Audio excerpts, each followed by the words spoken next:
Last October of 24, my first new book in a long time came out from the Book View Cafe.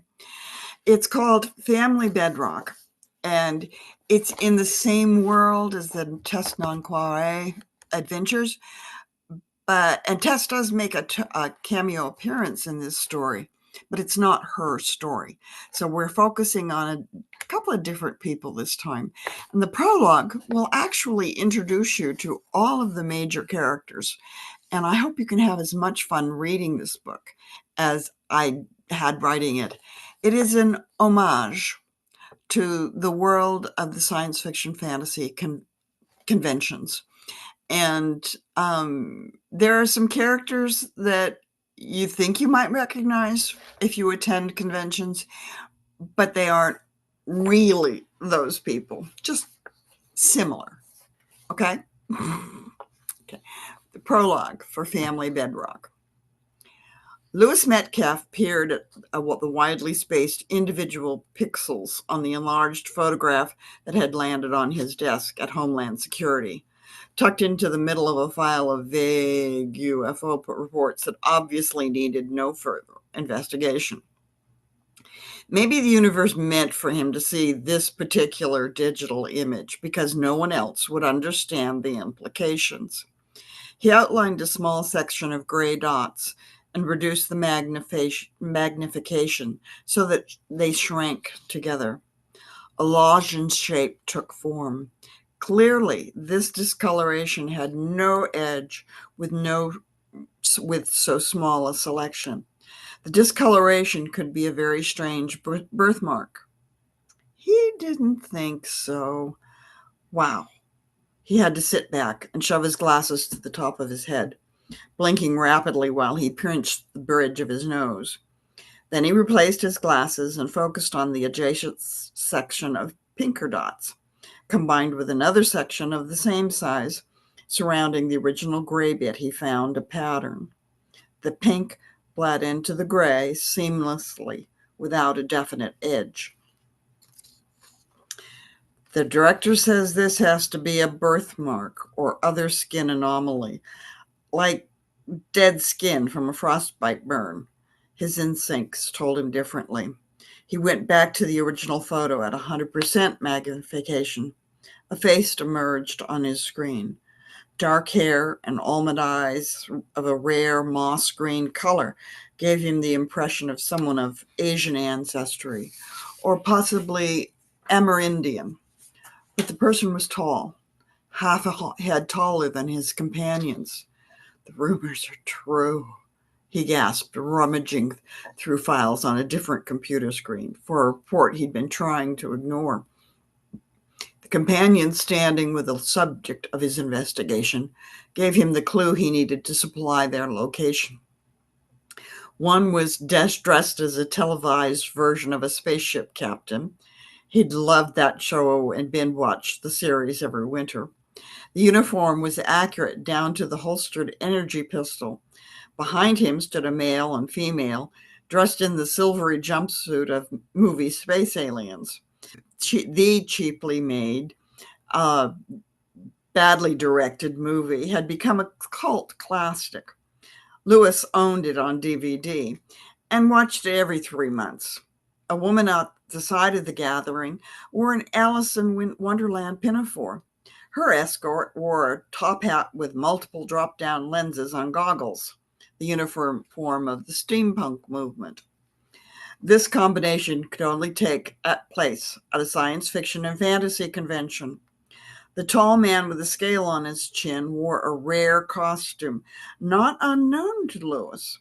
Stone colored, overlapping scales on gauntlets and breastplate. That isn't a costume. The scale on the chin emerges from the skin. It isn't a separate piece affixed with special effects glue.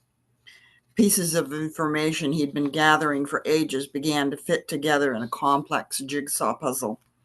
He laughed out loud, mirth rising from his belly to consume his heart and brain with satisfaction and tremendous relief.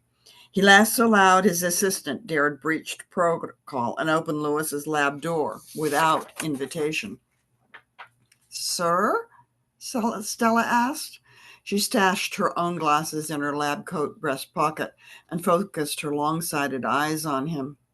He knew from experience that she could spot a fly across the room, but couldn't make sense of her own fingers held in front of her eyes. Stella, we are going to another convention. Grab your camera and pack a kit. We'll need to test DNA samples, he said. He picked up his original printout of the photo and waved it at her. You found something, sir. Her voice sounded flat and bored.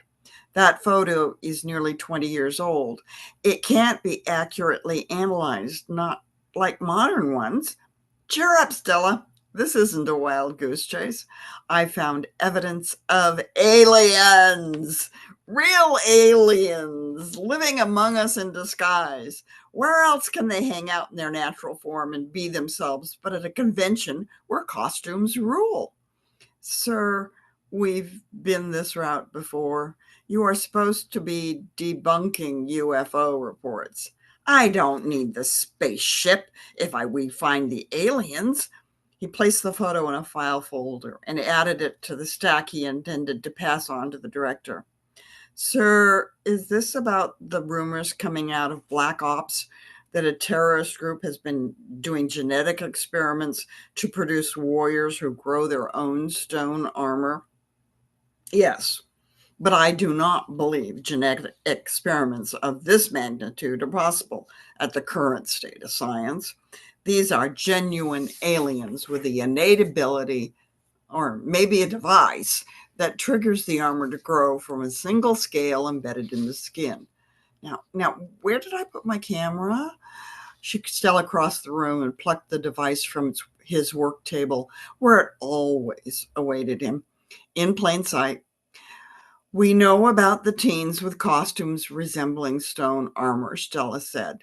She tapped her chin in consideration. Costumes only, Lewis replied too quickly. We debunked them. They are the adopted children of my friend Bryce Maxwell. He averted his eyes from their penetrating gaze. He accepted the camera from her and slung it over his shoulder by the black strap. Then he stared at a moment of confusion. Something clicked in his mind. So he collapsed the extended lens. It became a discreet and compact rectangle he could secrete in an inner pocket of a jacket. But you are right. This photo is nearly 20 years old, so it can't be Rod or Sprite.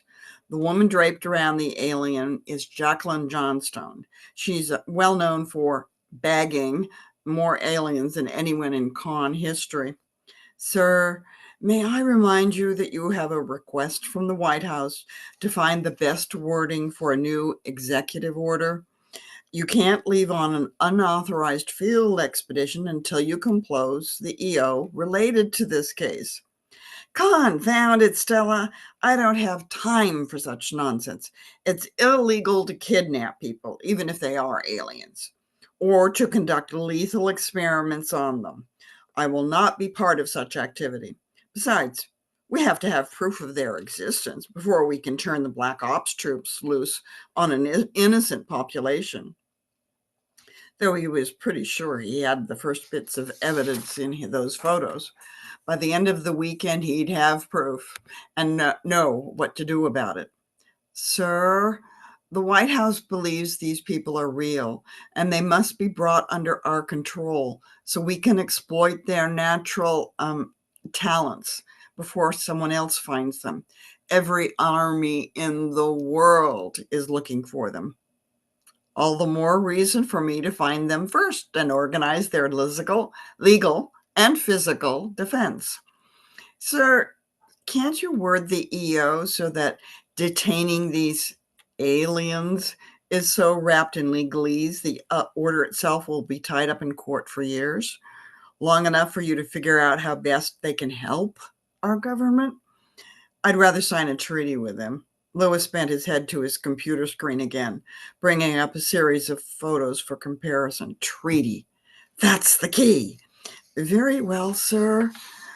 Stella backed out of the lab, silently closing the doors. I'll make the travel arrangements. I believe the photo shows the subjects pointing toward the BeachCon sign. Next stop, BeachCon, and I hope you can find a convention you like in the coming years.